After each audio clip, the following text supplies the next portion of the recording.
నమః. శ్రీరంగసింహగిరిదేశికపాదసేవా ప్రాప్తాఖిల ద్రవిడ వేద రహస్య జాతం శ్రీగౌతమాన్వయజమాశ్రిత భాగధేయం గోపాలదేశికమహం శరణం ప్రపద్యే. వాధూలాన్వయ సంజాతమప్పలార్య తనూభవం గోపాలాచార్య సచ్ఛాత్రం వందే వెంకటదేశికం. శ్రీవాత్స్య వరదాచార్య పౌత్రం తత్పద సంశ్రయం తాతార్యతనయం వందే రఘునాథాహ్వయం గురుం. కాశ్యపాన్వయ సంజాతం నారాయణ పదాశ్రితం శ్రీమన్నారాయణం వందే యతీశ్వరశ్రియాజుషం. సద్గ్రంథాధ్యయన సంగోష్ఠిని ఈనాటి వ్యాసంగానికి సాదరంగా ఆహ్వానిస్తూ కలిసి ప్రార్థన చేసుకుందాం. దేవస్య మహిషీం దివ్యామాదౌ గోదాముపాస్మహే యన్మౌళిమాలికాం ప్రీత్యా స్వీకరోతి స్వయం ప్రభుః. శ్రీవిష్ణుచిత్తకులనందన కల్పవల్లీం శ్రీరంగరాజహరిచందన యోగదృశ్యాం సాక్షాక్షమాం కరుణయా కమలామివాన్యాం గోదామనన్య శరణః శరణం ప్రపద్యే. జయతు జయతు గోదా విష్ణుచిత్తాత్మజేయం జయతు జయతు దేవీ రంగనాథస్య పత్ని జయతు జయతు తస్యాః భవ్య దివ్యార్థ సూక్తిః జయతు జయతు నిత్యం భక్తగోష్ఠీ తదీయా. శ్రీమత్కృష్ణ సమాహ్వాయ నమో యామునసూనవే యత్కటాక్షైకలక్ష్యాణాం సులభ శ్రీధర సదా. ఈనాడు గోష్ఠికి స్వాగత వచనాలని తెలియచేస్తూ నిన్నటి పాఠ్యాంశాన్ని మననం చేసి మన ముందు ఉంచినటువంటి శ్యామలారాణిని షర్మిలారాణిని మనసారా అభినందిస్తున్నాను. గుజరాత్లో ఉంటారట, చక్కగా అన్వయిస్తారు, కానీ ఇప్పటి వరకు తెలియదు. ఎందుకంటే ఈ ప్రయత్నం చేయలేదు, ప్రత్యేకమైన పరిచయం జరగలేదు కాబట్టి. కానీ ఆమె చదివిన తనయాన్ని బట్టి ఆమె ఉత్తములైనటువంటి ఆచార్యులని ఆశ్రయించారు అని స్పష్టమైంది. సుదర్శన భట్టర్ స్వామి వారి యొక్క శిష్యురాలు అని. అలాంటి భట్టర్ వంశానికి చెందినటువంటి మహనీయులని ఆచార్యులుగా పొందినందుకు ఎక్కడ ఉన్నా సంప్రదాయం పట్ల శ్రద్ధ, సంప్రదాయ విషయాలని నేర్చుకోవాలనేటటువంటి ఆసక్తి అవి ఆచార్య అనుగ్రహం వల్ల కలిగే. చక్కటి విషయ పరిజ్ఞానం ఉంది అనేది ప్రథమ ప్రయత్నంలోనే నిరూపణ చేసుకున్నారు. అంతేకాదు ఆ చెప్పడంలో ఇక చెప్పిన జానకమ్మ గారి పదాలని వదలటం లేదు, సంగ్రహంగా సుగ్రహంగా చాలా బాగుంది. అందరూ కూడా ఇది అలవాటు చేసుకోండి, చాలా మంచిగా మనకది ఆ పదప్రయోగం వచ్చేస్తుంది. అలాగే మధ్య మధ్యలో నేనేమైనా పొజిషన్ ఇలాంటి పదాలన్నా మీరు కూడా వదలకుండా అవే పదాలని ప్రయోగిస్తున్నారు. స్థితి అలా అలా మార్చుకోవచ్చు, పర్వాలేదు. అయినా అలాంటి పదాలు అంటూ మీరు చక్కగా విని మళ్ళీ ఈ విషయాన్ని సమకూర్చుకుంటున్నారు అనేటటువంటి ఒక శ్రద్ధ కూడా మీ మాటలలో కనపడుతోంది. చాలా అందంగా సంగ్రహంగా నిన్నటి విషయాన్ని చక్కగా అందించారు, ఏ దోషం లేకుండా. సరే, నాకు దొరకాలి కదా, అందుకని చివరిలో తడబడ్డారు. అంతా అయిపోయిన తర్వాత తడబాటు ఎందుకు వచ్చిందో నాకు అర్థం కాలేదు. చాలా ధైర్యంగా ప్రారంభించారు, ఎక్కడా తడుముకోకుండా చెప్పారు, విషయాన్ని స్పష్టంగా చెప్పారు. అయిపోయేసరికల్లా తడబాటు వచ్చింది. చివరి 2 వాక్యాలు మాత్రం తడబడుతూ చెప్పారు. అంటే ఉంటుంది టెన్షన్, కానీ అది అవసరమైనప్పుడు బయటపడకుండా ఉంది. అందుకు సంతోషం. చక్కగా ప్రయత్నం చేయండి తల్లి. ఇలాంటి శక్తిని దాచుకోకండి, 10 మందికి ఇవ్వండి. మీ సమర్థతని, మీ శక్తిని, భగవంతుడు మనకి ఇచ్చినటువంటి అవకాశాన్ని మనం 10 మందికి పంచడం కోసం ముందు మనని మనం తయారు చేసుకోవాలి. అలా మనని మనం తయారు చేసుకునే అవకాశమే ఇది. అలాంటి అవకాశాన్ని సదా సద్వినియోగం చేసుకోవాలి. ఆచార్య అనుగ్రహం, భగవద్ అనుగ్రహం పరిపూర్ణంగా కలగాలి. ఇతోధికంగా సద్గ్రంథాధ్యయనం సఫలం కావాలి అని పెరుమాళని ఆచార్యులని ప్రార్థిస్తూ ఈనాటి మన వ్యాసంగాన్ని పాశురానుసంధానంతో ప్రారంభం చేసుకుందాం. తప్పులేం చెప్పను, అవి చివరిలో వచ్చినవే కాబట్టి అవి చెప్పాల్సిన అవసరం లేదు. చక్కగా విషయ పరిజ్ఞానం ఉంది కాబట్టి చాలా అందంగా విషయం మనకి అందింది. పాసుర అనుసంధానం ఇవాళతో మనకి ఇది పరిపూర్ణం కూడా అవుతుంది. శ్రద్ధగా అనుసంధానం చేసుకుందాం. గోదా అమ్మవారు శ్రీకృష్ణునితో వివాహాన్ని చేసుకోవడం అనేటటువంటి అద్భుతమైన కళ్యాణకరమైనటువంటి దశకం నిత్యానుసంధానంలో ఇది. దాన్ని చక్కగా మనం హాయిగా అర్థంతో అనుసంధానం చేసుకున్నాం.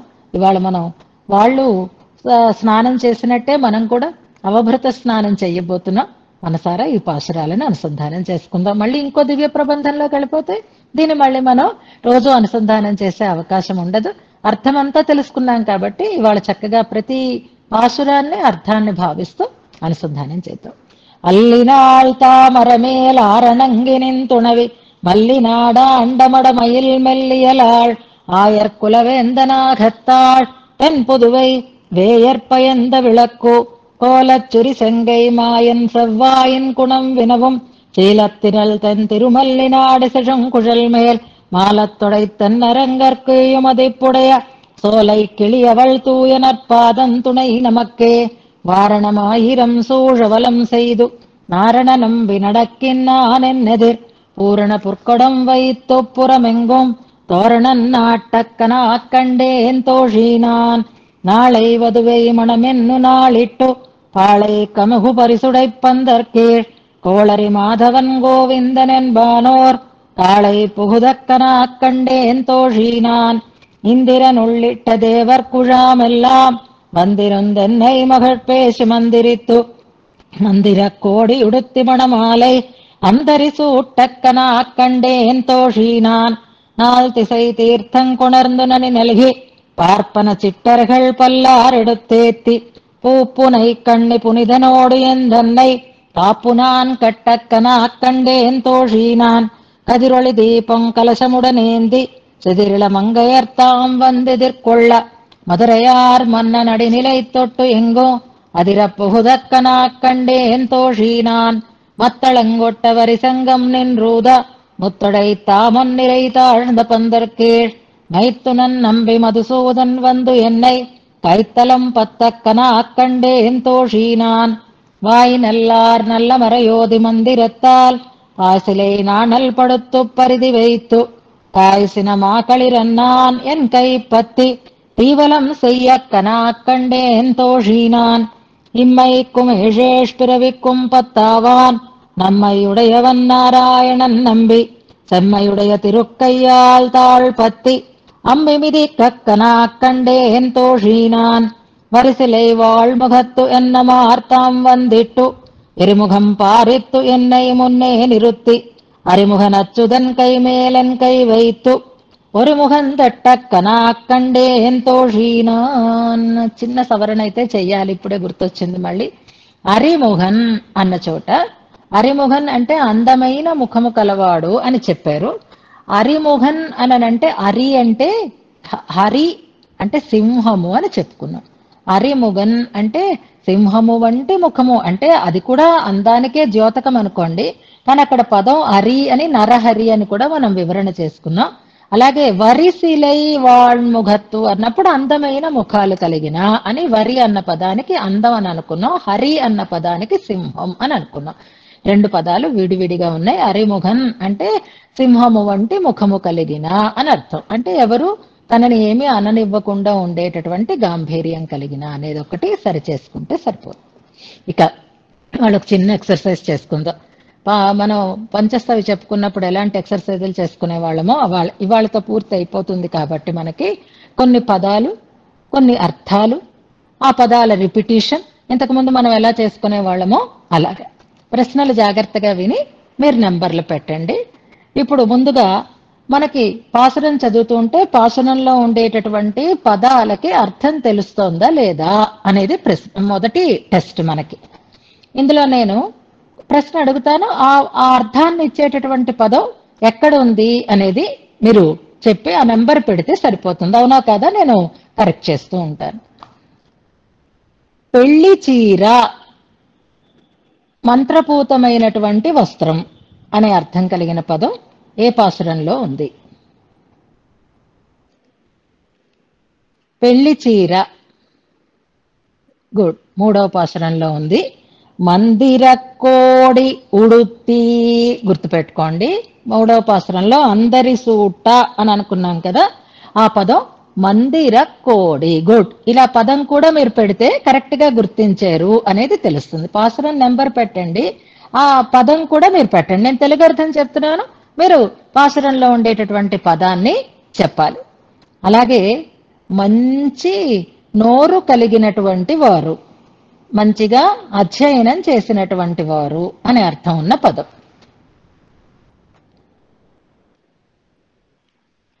ఏడవ పాసురం అని పెడుతున్నారు, పదం పెట్టండి. ఆ పదం ఏది? మంచి నోరు కలిగినటువంటి వారు అనేది. ఆ పదం కూడా టైప్ చేయండి, నేను మీకు టైం ఇస్తాను, ఏం పర్వాలేదు. గుడ్. వాయి నల్లార్ అనేది పదం. వాయి నల్లార్ నల్ల మరయోధి మందిరత్తాల్ అనేటటువంటి పదం. వాయి నల్లార్ అనేది మంచి నోరు కలిగిన వారు అని అర్థం. అంటే స్పష్టంగా వేదాధ్యయనం చేయగలవారు అని అర్థం. ఇందాక 4వ పాసురం అని పెట్టారు, అందులో కూడా ఇలాంటి అర్థమే వస్తుంది. బ్రాహ్మణ శ్రేష్ఠులు అనే పదం మనకి 4వ పాసురంలో ఉంటుంది. వాళ్ళు కూడా వేదాధ్యయన సంపన్నులనే అర్థం. కానీ అక్కడ బ్రాహ్మణ శ్రేష్ఠులు అనడానికి పార్పణ చిట్టర్గల్ అనేటటువంటి పదం మనకి అందులో ఉంది. అది 4వ పాసురంలో. ఇది వాయినల్లార్ అనేది మనకి 7వ పాసురంలోనూ కనిపిస్తోంది. అలాగే మంచి పురులు కలిగినటువంటి శంఖం అన్న పదం ఇందులో ఉంది.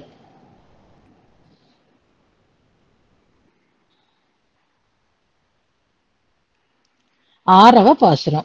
గుడ్. మత్తళంకొట్ట వరిశంగం అనే పదాన్ని వెరీ గుడ్, బాగా గుర్తిస్తున్నారు. అలాగే పెళ్లి మాలిక అనేటటువంటి పదం, లేదా పరిమళించే మాలిక అనేటటువంటి పదం ఏ పాసురంలో ఉంది? ఒక పదానికి 2 అర్థాలు మనం చెప్పుకున్నాము. గుడ్. 3వ పాసురంలో అని పెడుతున్నారు, పదం కూడా పెట్టండి. పరిమళించే మాలిక లేదా వివాహ మాలిక అనేటటువంటి అర్థం. మణమాలై. Very good. 3వ పాసురంలో ఇందాక మందిర కోడి అని పెట్టుకున్నాం, ఇప్పుడు మణమాలై అనేటటువంటి పదం మనం చెప్పుకుంటున్నాం. అలాగే ముత్యాల హారములు అనే పదం ఉన్న పాసురం ఏది? ముత్యాల హారములు.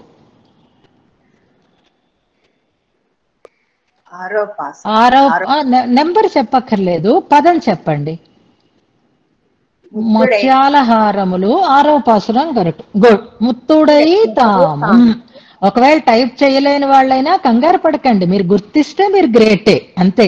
నాకు తెలిసిందా తెలియలేదా నాకు ఇదక్కర్లేదు. ముత్తుడై తామం అనేటటువంటి పదం దగ్గర మనం ముత్యాల హారములు అనేటటువంటి అర్థాన్ని అనుసంధానం చేసుకున్నాం. సో ఇప్పుడు పదాలను గుర్తించగలిగేటటువంటి శక్తి మనకు వచ్చేసింది. ఇప్పుడు మనం రిపీటెడ్ గా వచ్చినటువంటి పదాలని ఒకసారి చూద్దాం. ఒక పదం నేను చెప్తాను, ఏ ఏ పాసురాలలో ఆ పదాలు వచ్చాయి అనేది మీరు గుర్తిద్దురుగా. ముందుగా వందు అనేటటువంటి పదం. వందు నిన్న చెప్పుకున్న దాంట్లోనే మనకు వచ్చింది.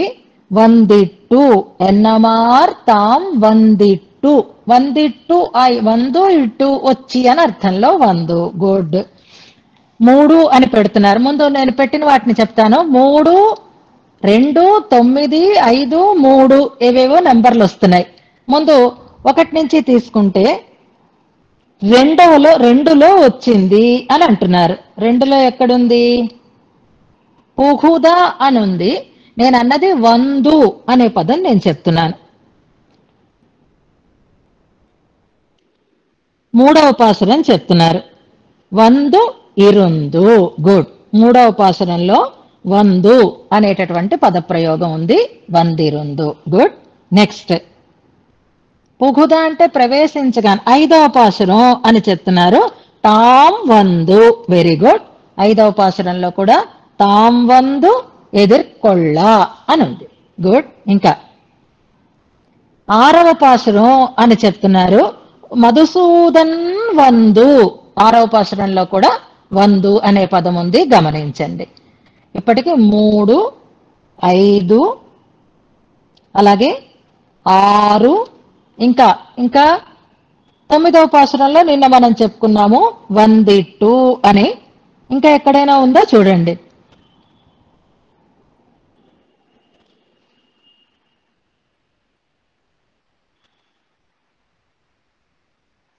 3 చోట్ల మన 4 పాసురాలలో వందు అనేటటువంటి పదాన్ని 3, 5, 6, 9 4 పాసురాలలో మనకి వందు అనే పదం రిపీటెడ్ గా వచ్చింది.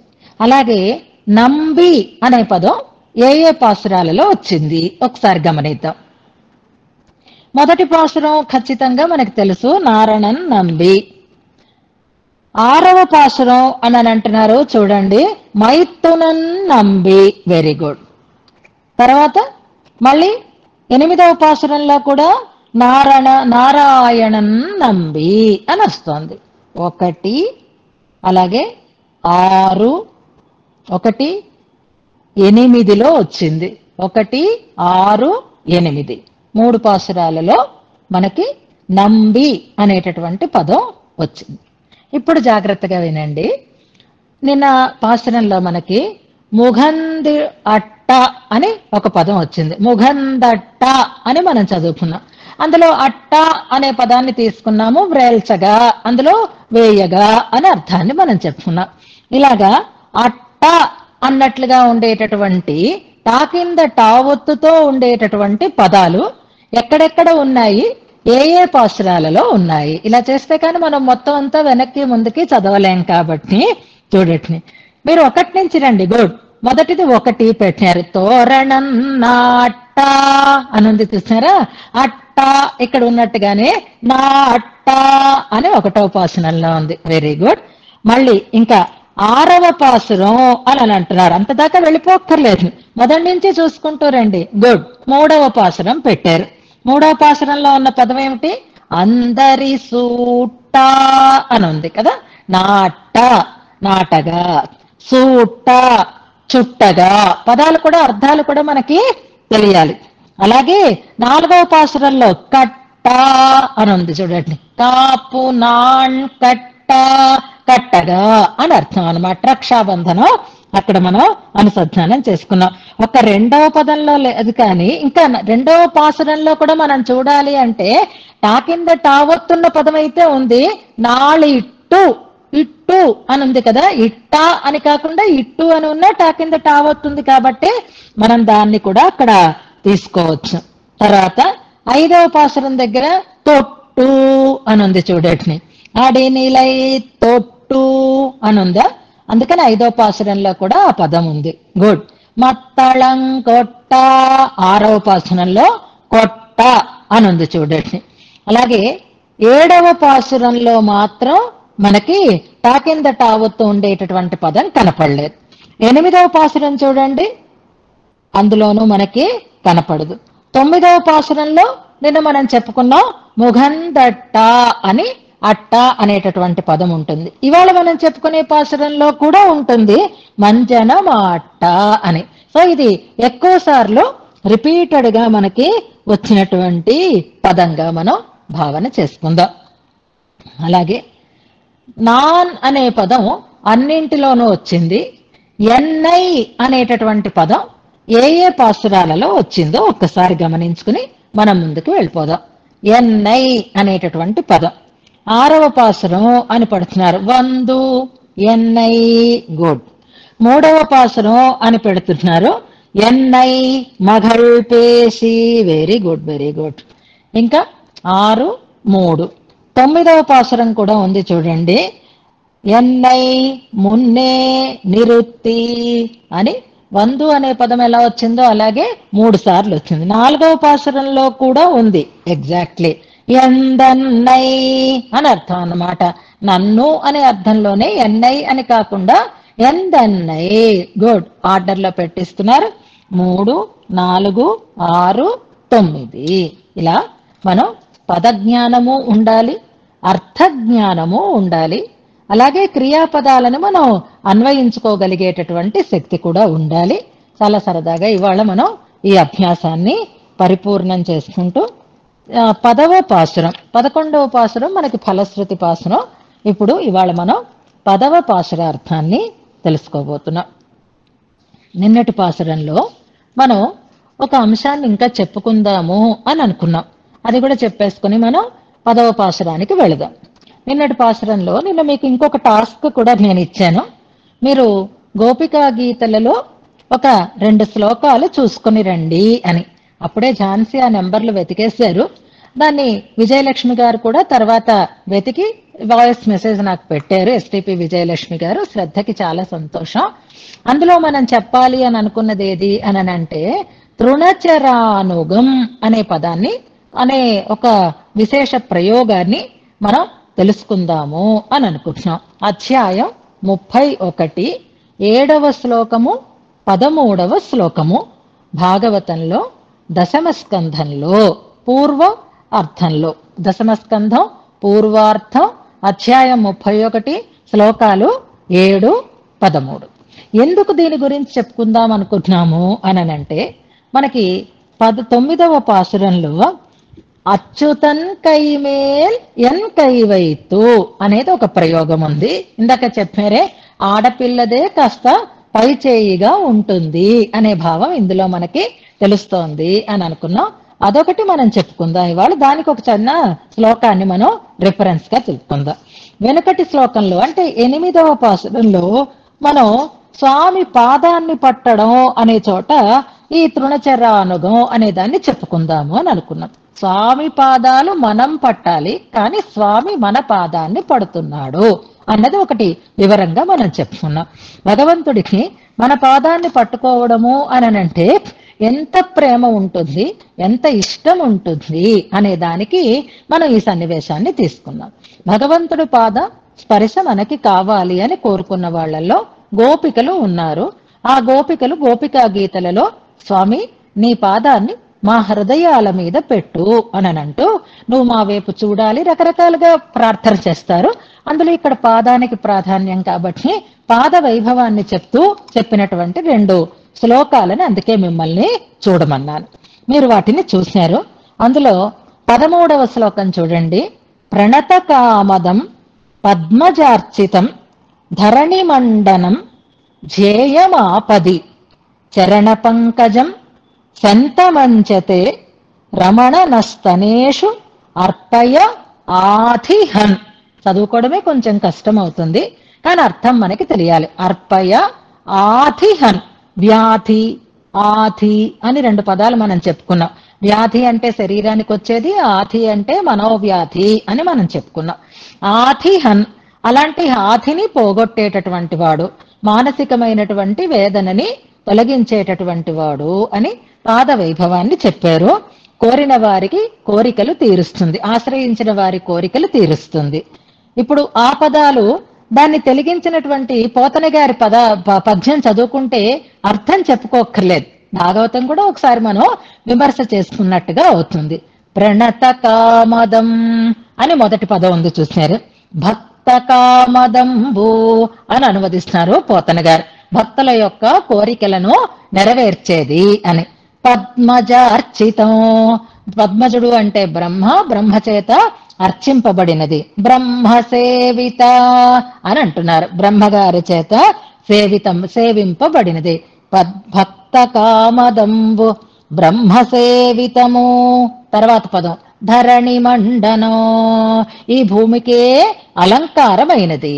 ఇలా మండనంబు అంటారు పోతన గారు, అంటే భూమికే అందాన్ని కలిగించేది. అలాగే ధ్యేయం ఆపది, ఆపదలో మనం తలవదగినది.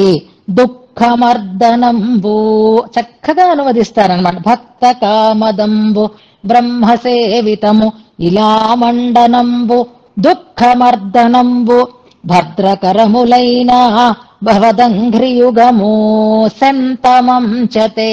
శం అంటే సుఖం, దాన్ని ఇచ్చేది అని అర్థం. అలా సుఖకరమైన మంగళకరమైన నీ పాదములను మా హృదయాల మీద పెట్టు అంటారు. పాద వైభవాన్ని పొగుడుతారు. అవి తాము వహించాలి అని అనుకుంటారు గోపికలు అక్కడ. కానీ ఆండాళ్ తల్లి ఇక్కడ స్వామి తన పాదాన్ని పట్టుకున్న సన్నివేశాన్ని చెప్తోంది. అందుకే ఇంకొక శ్లోకం కూడా చూడమని చెప్పాను. 7వ శ్లోకంలో కూడా ప్రణత దేహినాం పాపకర్షణం తృణచరానుగం శ్రీనికేతనం ఫణిఫణార్పితం తే పదాంబుజం కృణుకుచేషునః కృంధి హృత్శ్రయం అనేది శ్లోకం. ఇదంతా మనకు అర్థం అక్కర్లేదు. ఇందులో 2 పదాలు మనం తీసుకుందాం. మొదటిది తృణచరానుగం అనేది, రెండవది ఫణిఫణార్పితం అనేది. భగవత్ పాదస్పర్శ చైతన్యాన్ని కలిగించడం అనేది అహల్య దగ్గర చూస్తే, శ్రీకృష్ణుడుగా ఆయన పాదస్పర్శ విషాన్ని లేకుండా చేసింది. అలాగే భగవంతుని యొక్క పాదస్పర్శ మన హృదయానికి కలిగితే మన మనస్సులో ఉండేటటువంటి దుష్టమైన భావనలు అనేటటువంటి విషం తొలగిపోతుంది. కనుక ఫణిఫణార్పితం అని భగవత్ పాదస్పర్శని మాలో చెడు ఆలోచనలు పోయేటట్లుగా చెయ్యి అని అనుకుంటున్నాం. ఇక తృణచరారుగం అన్నది మనకి చాలా ప్రధానమైనటువంటి అంశం. ఇది ఇక్కడ ఆండాళ్ తల్లి పాదాన్ని స్వామి ఇంత ప్రేమగా పట్టుకుంటున్నాడు, ఆశ్రితుల పాదాలని ప్రేమగా పట్టుకుంటాడు అనడానికి ఇక్కడ మనం మంచి సమన్వయాన్ని చేసుకునే అవకాశం ఉంది. తృణం అంటే గడ్డి, తృణచరములు అంటే గడ్డిని తినేవి అంటే పశువులు, తృణచర అనుగం ఆ పశువులని అనుసరించి వెళ్ళేటటువంటి పాదం శ్రీకృష్ణుని యొక్క పాదం అని గోపికలు కీర్తిస్తున్నారు. అంటే గోవుల వెంట వెళతాడు ఆయన. ఏ పశువులను మేపేవాడైనా ముందు గోవులు ఉంటాయి, ముందు పశువులు ఉంటాయి, వెనకాతల ఈయన ఉంటాడు. అంటే పశువులని అనుసరించి వెళుతూ ఉంటాడు ఆయన. అక్కడ పశువులు అనడానికి నిన్న మనం తమిళంలో ఒక పదం అనుకున్నాం కదా, పెత్తం మై తొండుం కులత్తిల్ అని. పెత్తం అనే పదాన్ని మనం నిన్న తెలుసుకున్నాం తమిళంలో. ఇవాళ సంస్కృతంలో తృణచరములు అని మనం తెలుసుకుంటున్నాం. ఆ తృణచరముల వెనకాతల వెళ్లేది అంటే తిరుప్పావైలో మనకి 28వ పాసురం గుర్తు రావాలి. కరవైగల్ పిన్సెన్రు కానం షేర్ందు ఉంబో. కరవైగల్ పిన్సెన్రు అంటే పశువుల వెనకాతల వెళ్ళడం అనేటటువంటి గోపాలకుల యొక్క జాతి క్రియని చెప్తుంది అక్కడ. అలాగే ఇక్కడ మన వెనకాతల ఆయన వస్తాడు, పశువుల వెనకాతల వెళ్ళినట్లుగా. మనం పశువులవా అంటే అవును. ఎలాగా 2 కాళ్లే ఉన్నాయి కదండి మనకి, పశువులకైతే 4 కాళ్ళు ఉంటాయి కదా. అంటే కాళ్ళు కాదు, అవేం తింటున్నాయో మనం కూడా అవే తింటున్నాము. తృణం అంటే గడ్డి అని అర్థం, అంటే నిస్సారమైనది అనే అర్థంలో మనం వాడుతూ ఉంటాం.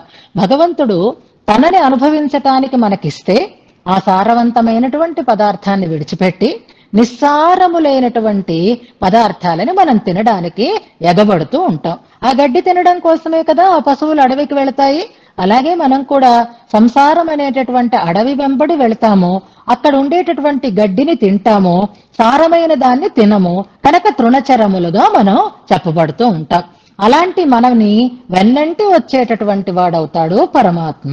ఇది ఆశ్రితుల పట్ల ఆయనకు ఉండేటటువంటి ప్రేమ. వాటిని వెన్నంటి వస్తాడట.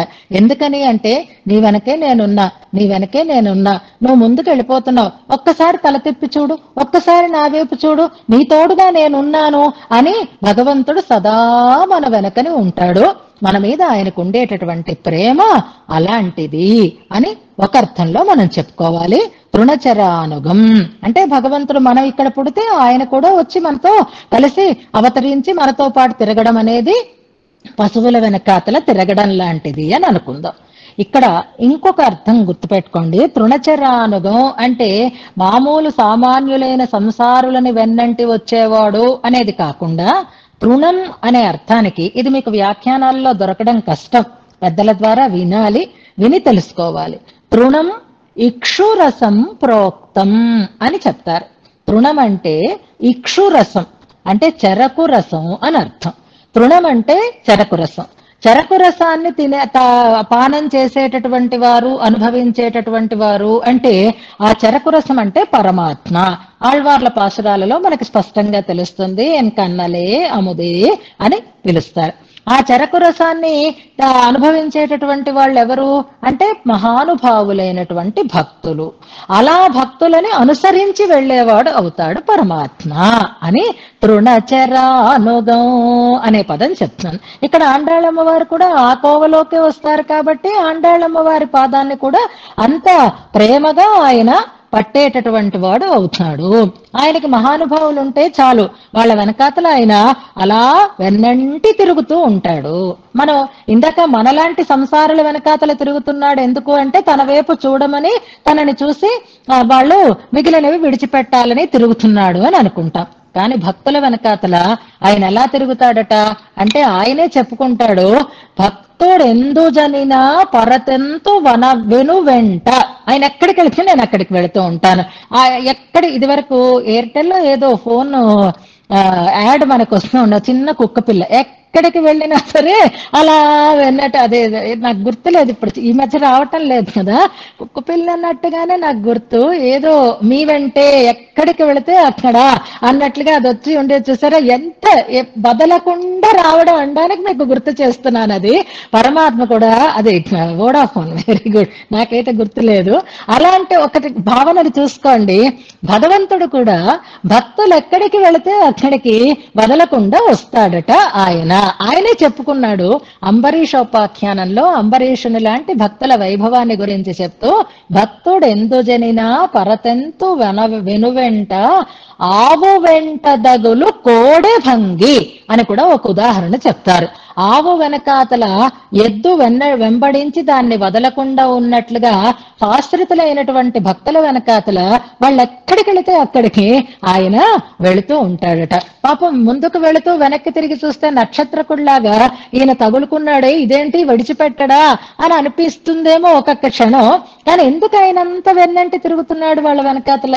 ఈ రహస్యం ఒక్కటి తెలుసుకోవాలని ఈ ప్రస్తావన చేస్తున్నారు. భగవంతుడికి ఆశ్రితుల పట్ల ఉండేటటువంటి ప్రేమ ఎలాంటిదిట అనంటే ఆయన ఉద్ధవుడితో చెప్తున్నాడు, ఉద్ధవ, నాకు ఆశ్రితుల కంటే ఇష్టం అయిన వాళ్ళు మరొకళ్ళు లేరయ్యా, నేను వాళ్ళ వెనకాతలే వెళుతూ ఉంటాను.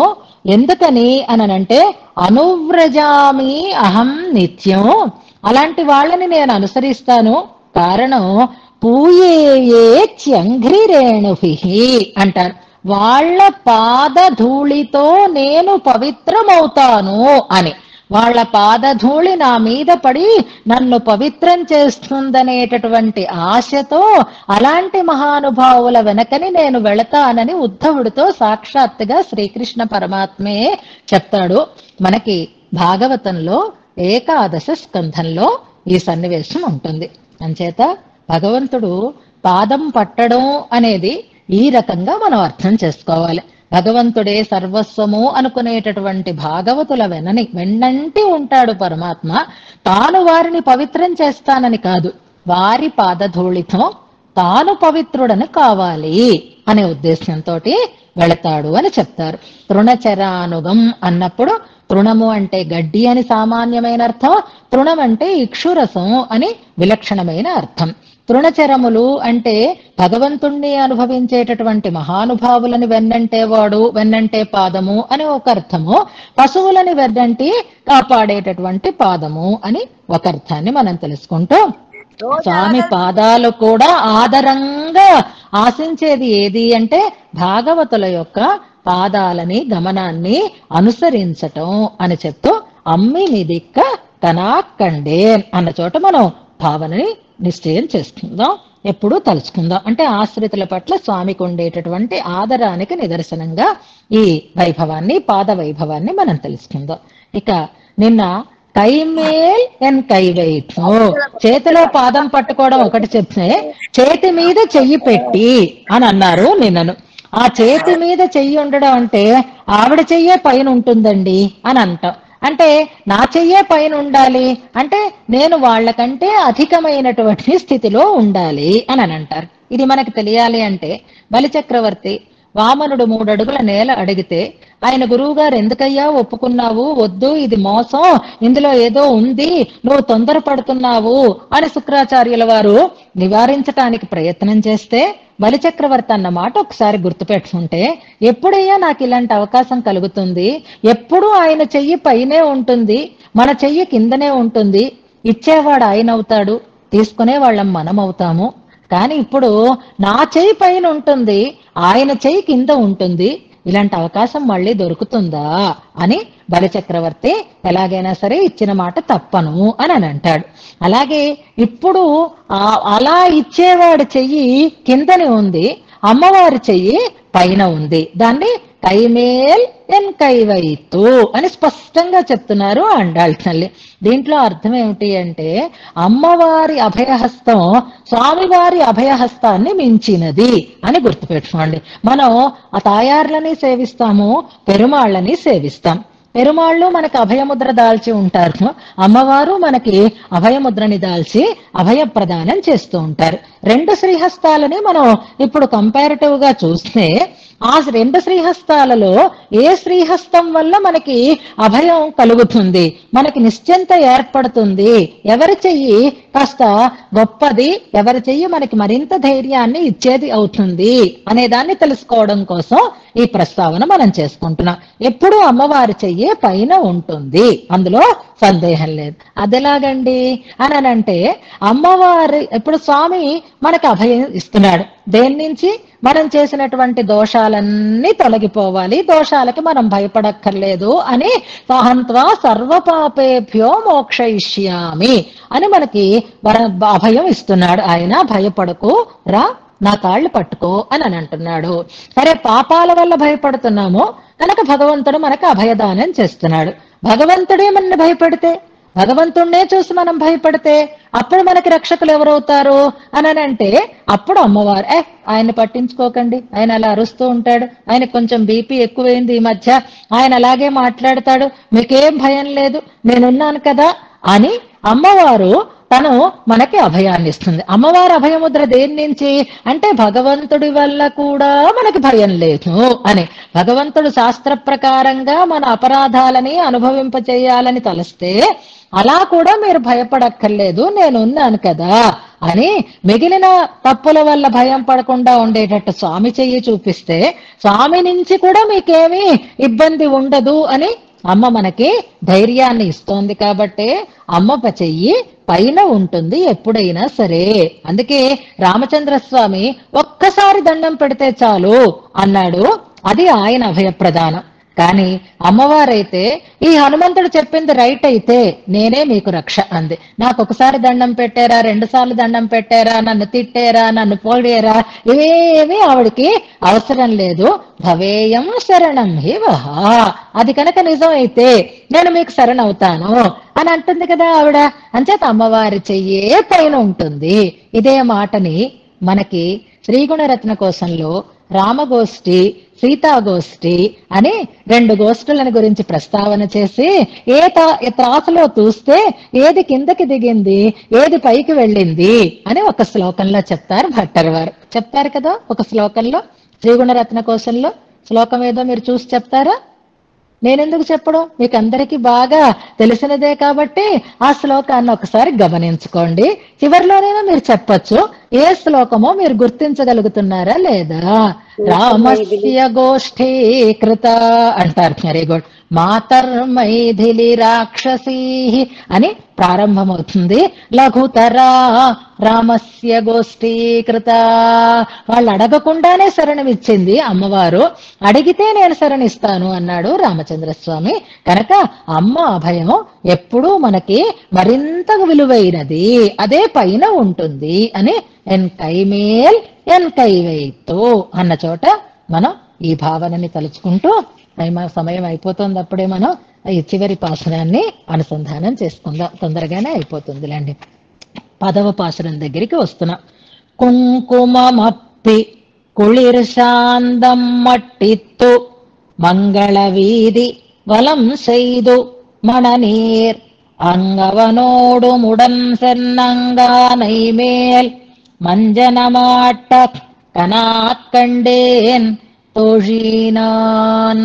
రాజహోమంతో వైదికమైనటువంటి ప్రక్రియ అంతా పూర్తయితే వైవాహికమైనటువంటి మహోత్సవానికి అవభృత స్నానంలాగా ఆ జంటని చక్కగా మంగళ స్నానాలు చేయించటం అంటారు. మంగళ స్నానం మనకి వివాహానికి ముందే మంగళ స్నానం చేస్తారు, ఎందుకంటే మనకి వరుడి దగ్గర పవిత్రంగా వచ్చాడు అని అనుకున్నారు. కానీ ఇది పూర్తిగా ప్రక్రియ పూర్తయిన తర్వాత వేడుకగా చేసినటువంటి వసంతోత్సవం లాంటిది అని, ఆ వసంతోత్సవంలో ఇక్కడ కూడా అమ్మవారు ఏనుగునే చూపిస్తోంది. వారణమాయిరంలో ఏనుగుతో మొదలవుతుంది, ఏనుగుతో అంతమవుతుంది. ఇది గుర్తుపెట్టుకోండి. ఏనుగెక్కి పెళ్లి కొడుకు రావడంతో ప్రారంభం అవుతుంది, ఏనుగెక్కి పెళ్లి కొడుకు పెళ్లి కూతురు చక్కగా తిరగడంతో పూర్తి అవుతుంది. ప్రదక్షిణంతోటే ప్రారంభమవుతుంది, ప్రదక్షిణంతోటే పరిపూర్ణం అవుతుంది. చూడండి, ఈ వారణమాయిరంలో ఉండేటటువంటి ఆది అంతము వీటిలో ఉండేటటువంటి సామ్యాన్ని చూస్తే మనం రెండవ తనియన్ అర్థాన్ని చెప్పుకున్నప్పుడు ఈ ప్రస్తావనని మనం చేసుకున్నాం. అమ్మవారు ఇప్పటికీ కూడా తాము ధరించి విడిచినటువంటి మాలికలని రంగనాథుడికి, వెంకటాద్రినాథుడికి ఇలాంటి దివ్య దేశాలలో పంపించడం బ్రహ్మోత్సవ సందర్భంగా మనం చూస్తూ ఉంటాము అని అనుకున్నాం. అలా శ్రీవిల్లిపుత్తూరు నుంచి శ్రీరంగానికి మాలిక ఏ రోజు వస్తుందని అనుకున్నాము, చెప్పుకున్నాం. ఇప్పటికీ ఆ విధిని వాళ్ళు నిర్వర్తిస్తారు అని గజవాహనం జరిగినటువంటి రోజు ఆ ఉత్సవం నాడు వస్తుంది అని అక్కడ చెప్తారు. ఎందుకని అంటే ఇదిగో దానికి కారణం ఈ పాసురమే అని అంటారు. పెళ్లిలో ఏనుగెక్కి పెళ్లి కొడుకుతో ఊరేగినట్లుగా ఆండాళ్ళమ్మవారు కలగంది కాబట్టి ఆ గజవాహనోత్సవ వైభవానికి స్మరకంగా ఆండాళ్ళమ్మవారి మాలిక ఆనాడు తీసుకుని వచ్చి ఇస్తారు అని అంటారు. ముందుగా మనం ప్రతిపదార్థం చూసుకుందాం. కనాకండేన్ తోషీనాన్ అని పక్కన పెడితే మంజనం ఆట్ట అని మంజనం, తిరుమంజనం బాగా తెలిసినదే కదా. ఆట్ట ఇది కూడా క్రియాపదమే. అలాగే సేదు అది క్రియాపదమే. అప్పి, మట్టిత్తు ఇవి రెండు కూడా క్రియాపదాలే. సెన్రు అని ఇంకో క్రియాపదం ఉంది చూడండి మూడవ పాదంలో. ఇప్పుడు నేను ప్రతిపదార్థం చెప్తాను కాబట్టి మీకు ఈజీగానే తెలుస్తుంది. ఇప్పుడు పెళ్లి కొడుకుని పెళ్లి కూతుర్ని ఊరేగించటానికి ముందుగా చేస్తూ ఉండేటటువంటి ఒక ఉపచారం. ఏమా ఉపచారము అనంటే అది రక్షాబంధనం చేసినటువంటి రోజున ఆ పెళ్లి కొడుకు స్నానం చేసి పునై కಣ್ಣి పునిదన్ అని ఒక ప్రయోగం ఉంది. చక్కగా మంచి పూలతో చేసినటువంటి ఒక మాలికని మాత్రమే ధరించి వచ్చాడు ఆయన అని అక్కడ వర్ణన చేసింది. అంటే అప్పుడే స్నానం చేశాడు. స్నానం చేసిన వెంటనే ముందుగా కంకణ ధారణం చేశాడు. అలాగే వచ్చి పెళ్లిపీటల మీద కూర్చోలేదు కదా, చక్కగా పెళ్లి కుమారుడుగా అలంకరించుకున్నాడు. ఆ పెళ్లి కుమారుడుగా అలంకరించుకున్నా, పెళ్లి కుమార్తెగా అలంకరించుకున్నా చూసే వాళ్లకు ఉన్నంత సంతోషం అలంకారం చేసుకున్న వాళ్ళకి ఉండదు. ఎప్పుడైనా గుర్తుపెట్టుకోండి. ఆ అలంకారాలు చేసుకొని ఆ మాలికలు ధరించి, అంగరాగాలు ధరించి, పట్టు వస్త్రాలు ధరించి, నగలు ధరించి వాటిని ఆ ప్రక్రియ దగ్గర, ఆ అగ్ని దగ్గర ఉండి ఆ వైవాహిక ప్రక్రియ జరుగుతూ ఉంటే భరించటం అనేది చాలా శ్రమతో కూడినటువంటి సన్నివేశం. అంచేత ఆ శ్రమ తీరడానికి తగిన రీతిలో ఇప్పుడు ఉపచారాలు చేసి స్నానం చేయిస్తున్నారు. ఆ అలంకారాలన్నీ పక్కకు పెట్టి చల్లగా ఉండేటటువంటి కుంకుమని, చందనాన్ని అద్దుతున్నారు అని అంటున్నారు. చూడండి, కుంకుమం అప్పి, అప్పుదల్ అని అంటే పూయడం అని అర్థం అన్నమాట. కుంకుమ అంటే ఇక్కడ మంగళ ద్రవ్యం, పసుపు, కుంకుమ మొదలైన తిరుమంజన సన్నివేశాలు ఇవాళ చక్కగా మనం సేవిస్తున్నాం కాబట్టి అన్ని చోట్ల కూడా ఇప్పుడు తిరుమంజనంలో ఒకవేళ వాళ్ళు మరిచిపోయినా మనం మరిచిపోవన్నమాట. దీని తర్వాత ఇది, దీని తర్వాత ఇది, దీని తర్వాత ఇది అని. మనం స్వామి వరదరాజస్వామి కుంక దర్శనాన్ని చేసినప్పుడు, తిరుమంజన సేవని చేసినప్పుడు అయిపోయిందా అప్పుడే, ఇంకా పసుపు వద్దరా అంటున్నారు మంజుల. అంటే లేవండి లేవండి అని అంటూ ఉంటే అయిపోయిందా అప్పుడే అని. అంటే చందనం ఎప్పుడు పెడతారు, పసుపు ఎప్పుడు పెడతారు, పాలు ఎప్పుడు వేస్తారు, తేనె ఎప్పుడు వేస్తారు, ఈ ఆర్డర్ అంతా మనం నిత్యం సేవించే భాగ్యం కలిగింది ఈ సాంకేతికమైనటువంటి పరిజ్ఞానం వల్ల. ఇప్పుడు ఇక్కడ ఆ పెళ్లి కుమార్తెకి పెళ్లి కుమారునికి కూడా కుంకుమం అప్పి, కుంకుమని పూసి అని అర్థం. గంధము పూయరుగా అనే ప్రయోగాన్ని మనం గుర్తు చేసుకుంటే అప్పుదల్ అంటే పూయుట అని అర్థం అన్నమాట. అంటే అలదుట అని అంటారే. ఇవి మా సున్నితంగా ఉండేటటువంటి పదాలు. అలా కుంకుమని పూసి కుళిర్ శాంతం మట్టెత్ను, కుళిర్ చల్లనైనటువంటి, శాంతం చందనాన్ని, మట్టిత్తు మర్దన చేసి అని అర్థం అన్నమాట. అంటే మంచిగా రాసి అని అర్థం. చందనం రాసి పసుపు పూసి అని అనుకోవాలన్నమాట. కుంకుమం అంటే ఇక్కడ కుంకుమం, పసుపు రెండిటికి ఉపలక్షణంగా మనం తీసుకోవాలి. పసుపు పూసారట, చందనం అలదేరట అంటారు. పెరుమాళ్ళకి తిరుమంజనం చేయగానే ఇచ్చినటువంటి చందనం ఉంటుంది చూసారా, అది ఇంత చిన్నది మనకొచ్చినా సరే ఎన్ని రోజులైనా మంచి వాసనని కలిగి ఉంటుంది.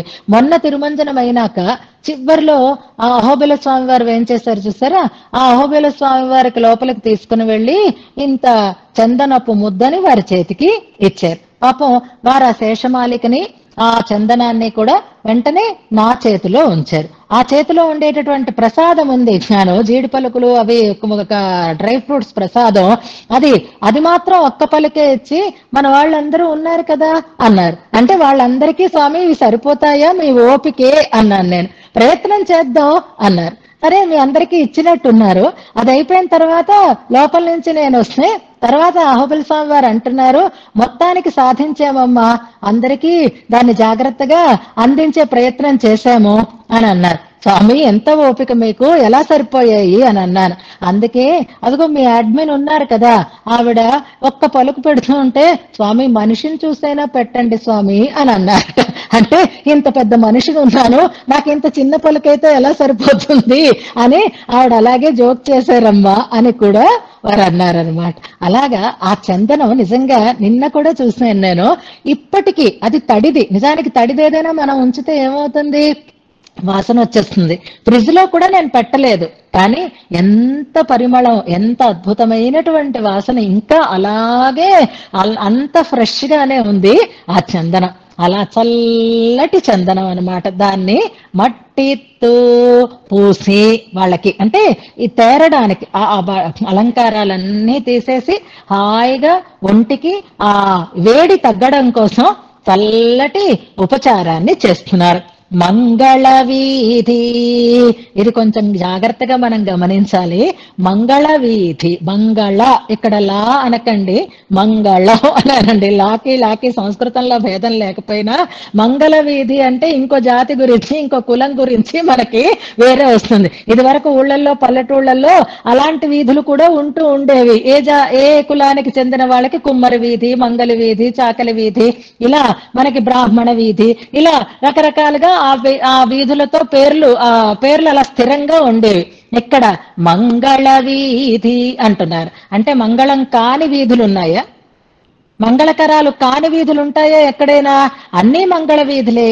కానీ ఇక్కడ మంగళ వీధి అని ఎందుకంటున్నారు అంటే, ఇంకా ఆ వివాహం కోసం చేసినటువంటి అందమైన మంగళకరములైనటువంటి అలంకారాలన్నీ కనిపిస్తున్నాయన్నమాట. ఏం చేశారు అంటే, తోరణం నాట కనాకండే, మొదటి రోజు మనకి ఏ వీధులు చూపించిందో చివరి రోజు కూడా అవే వీధులు మనకి చూపిస్తుంది అండాలి తల్లి. ఆ రోజు ఏ దర్శనం చేసామో ఆ దర్శనమే ఇక్కడ కనిపిస్తుంది. మంగళకరముగా అలంకరింపబడిన వీధులు అని అర్థం అన్నమాట. మంగళ వీధులు అంటే మంగళకరములుగా అలంకరింపబడినటువంటి వీధులు, వివాహ మంగళం కోసం అలంకరింపబడినటువంటి వీధులు. వలం శైదు, ఇప్పుడు కూడా మళ్ళీ ప్రదక్షిణగానే, ప్రదక్షిణ గురించి మనం చెప్పుకున్నాం కదా, అలా ప్రదక్షిణంగా సేదు మణ నీర్, మణమాలై అనే పదప్రయోగం మనం విన్నాము. ఇప్పుడు మణ నీర్ అంటే మణం అంటే వివాహము, మణ నీర్ వైవాహిక సంబంధమైనటువంటి నీర్, మంగళ తీర్థం అని మనం అనుకోవాలి. అంటే ఇది వసంతాలాడుకోవటం, వసంత జలం అని చెప్తారనమాట. మామూలుగా ఏదైనా క్రతువు పూర్తయితే పూర్ణ కుంభంలో ఉండేటటువంటి ప్రధాన కలశంలో ఉండేటటువంటి తీర్థం ఎలాగైతే ప్రోక్షణ చేస్తారో, అలాగే ఇప్పుడు ఆ మణ నీర్, ఆ తీర్థాన్ని కూడా, ఆ కలశాలని కూడా పట్టుకుని ఇప్పుడు ఊరేగింపు జరుగుతోంది. పెళ్లి కుమారుడు, పెళ్లి కుమార్తె ఆ మంగళకరములైనటువంటి జలంతో నిండినటువంటి తీర్థ కలశాలు పట్టుకొని అంగు అవనోడు ఉడన్ చంద్రు, ఆయనతో పాటుగా కూడి వెళ్ళి, అంటే ఆయన ఒక్కడనే కూర్చోపెట్టి తీసుకెళ్ళలేదు, ఇద్దరినీ కలిపి తీసుకుని వెళ్ళి అంగు ఆనై మేల్. ఆనై ఎప్పుడైనా బయటనే ఉంటుంది కదా, ఆ ఏనుగు బయటనే ఉంటుంది కదా. అంగు ఆనై మేల్, వస్తున్నప్పుడు ఇంతమందితో కలిసి గొప్పగా వస్తున్నాడు, నాకు వస్తుంది ఛాన్స్ అనుకుంది. ఇప్పుడు మిగిలిన స్నేహితులందరూ పాపం అలా చూస్తూనే ఉన్నారు. వాళ్ళందరూ ఊరేగడానికి తగినటువంటి అవకాశం లేదు, వచ్చేటప్పుడు మాత్రమే అవకాశం వాళ్ళకి. ఇప్పుడు పెళ్లి కొడుకు పెళ్లి కూతురుతో పాటు మేము కూడా ఏనుగెక్కి ఊరేగుతాం అంటే ఎవరు ఎలా చెయ్యరు కదా. ఊరేగవలసిన వాళ్ళు ఆ జంట మాత్రమే కనుక అంగు ఆనై మేల్, ఆ ఆనైని ఎక్కించి ఆ మొత్తం మంగళవీధి ఊరంతా ప్రదక్షిణం చేయించి తీసుకుని వచ్చి మంజనం ఆట, తిరుమంజనం చేయించగా అంటోని ఆ వసంత జలాన్ని వారి మీద కురిపించి వారితో ఆ జలంతో వారికి అభిషేకం చేశారు. ఆ పెళ్లి కుమార్తెకి పెళ్లి కూతురికి కూడా చక్కగా మంజనమాట అంటున్నారు. ఇప్పుడు మనకి వివాహంలో ప్రధానంగా ఉండేటటువంటి ఒక అంశం అమ్మవారి వివాహంలో మనకు కనిపించదు, అంటే అమ్మవారి ప్రస్తావన చేయట్లేదు. ఏమిటా ప్రధానమైనటువంటి అంశం చెప్పండి? కొంగుముడి. కొంగుముడి వేసుకోవడం, బ్రహ్మముడి వెయ్యడం అనేది ఒకటి ఉంటుంది కదా. అది ఇంకా సప్తపదులకి ముందే బ్రహ్మముడి వేయిస్తున్నారు. ఆ కొంగు కలిపి ముడి వేసి అప్పుడు చెయ్యి వేలు పట్టుకొని నడిపించడం అది జరిగి ఉంటుంది. కానీ కలలో మరి ఎందుకంత స్పష్టంగా ఆండాళ్ళమ్మవారు ప్రస్తావన చేయలేదో మనకి తెలియదు.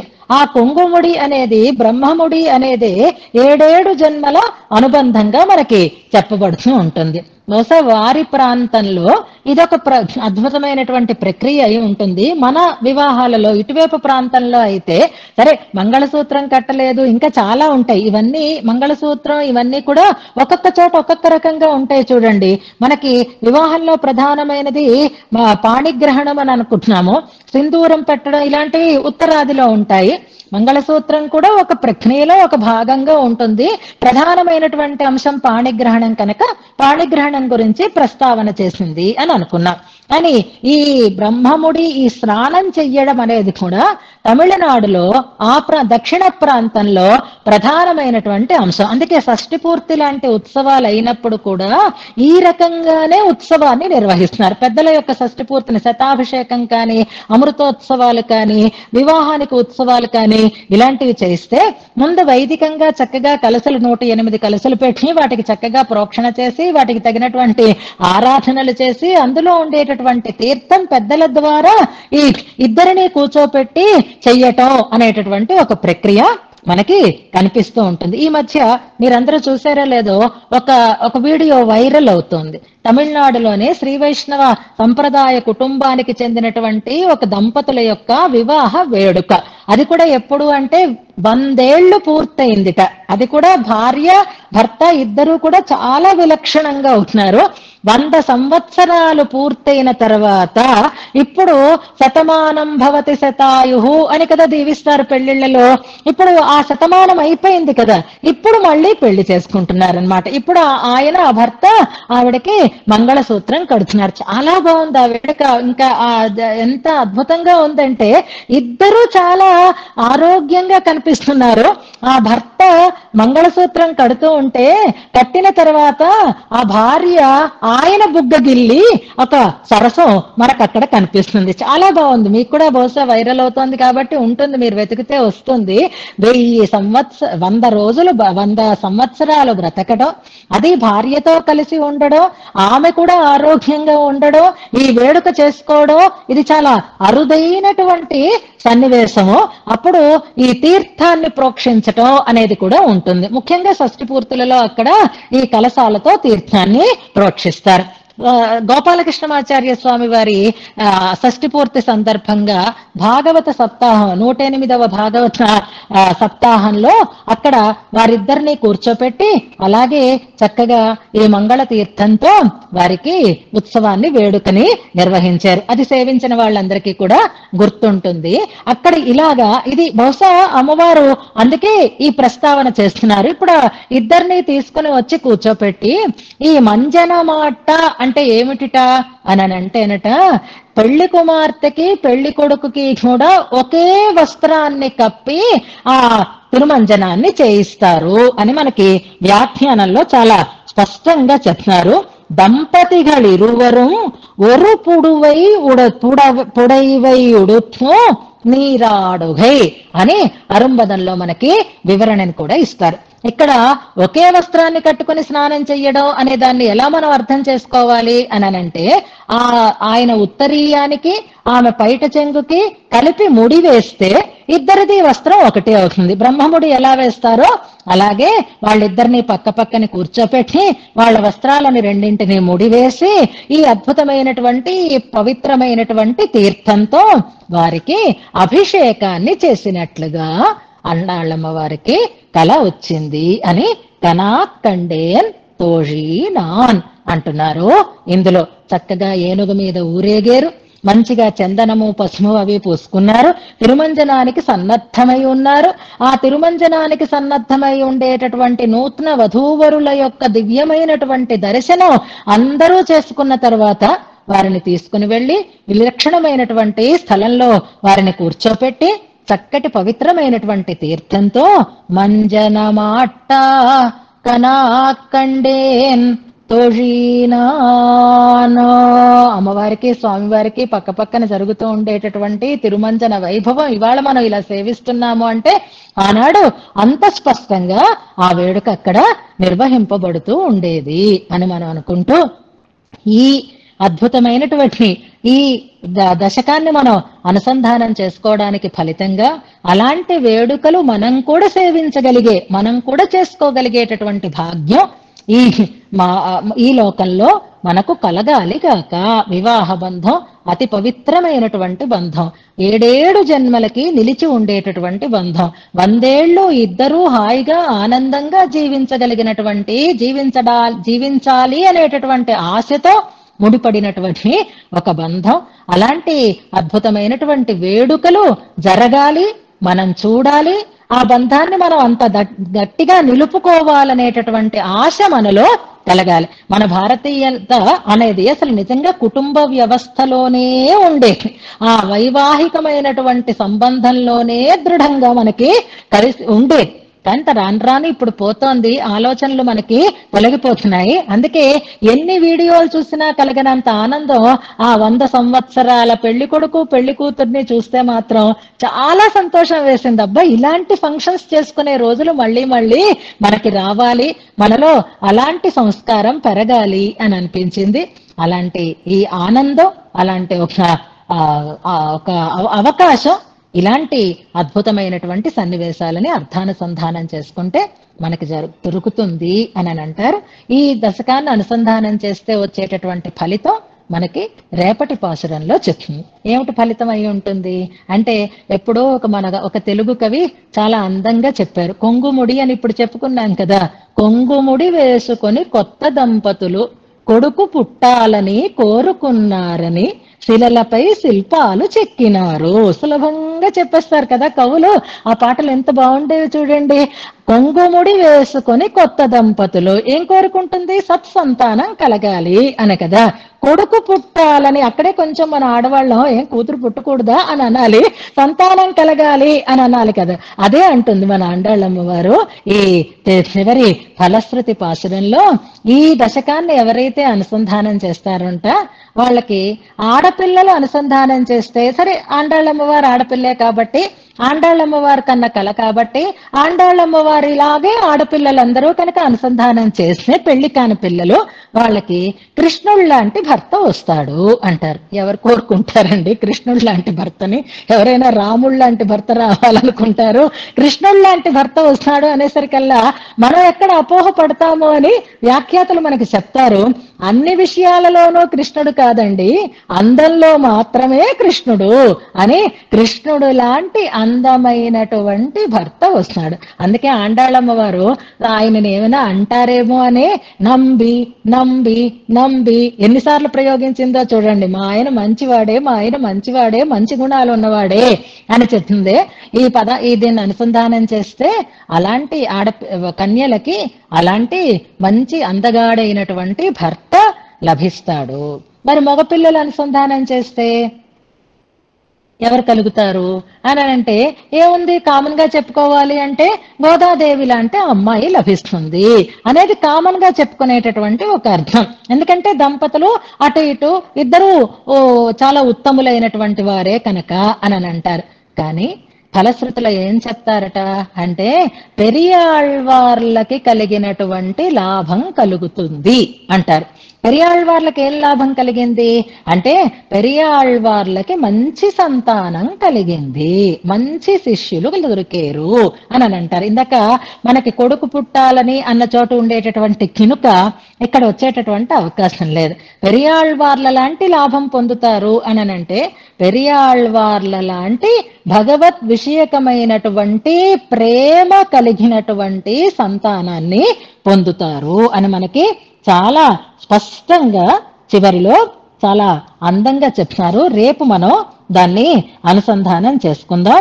ఇది చేసుకున్న వాళ్ళకి అందరి చాలా స్పష్ట పెరియాళ్వారై పోలే భగవత్ ప్రవణరాన పుత్రరుகளை పెత్తు హృష్టరావరుகள் అని అంటారు. అలాంటి చక్కటి శిష్యులు దొరుకుతారు, అలాంటి చక్కటి సంతానం కలుగుతుంది అని అంటారు. వాయుం నన్ మక్కళై పెత్తు మహేశ్వర్ అని రేపటి పాశనంలో మనకి ఫలశ్రుతిని చెప్తున్నారు. చక్కటి సంతానం కలుగుతుంది అని అంటారు. భగవద్విషయకమైనటువంటి ఇష్టం కలిగినటువంటి పరంపర నెలకొంటుంది అని అంటారు. వివాహ విషయంలో అయితే గోదాదేవి లాంటి భార్య మగపిల్లలు చదివితే కలుగుతుంది, ఆడపిల్లలు చదివితే శ్రీకృష్ణుడి లాంటి భర్త లభిస్తాడు అని స్పష్టంగా అంటారు. వివాహం లాంటి కళ్యాణాలు అనేకములు కలుగుతాయి అని మనం తెలుసుకుంటూ మన అదృష్టం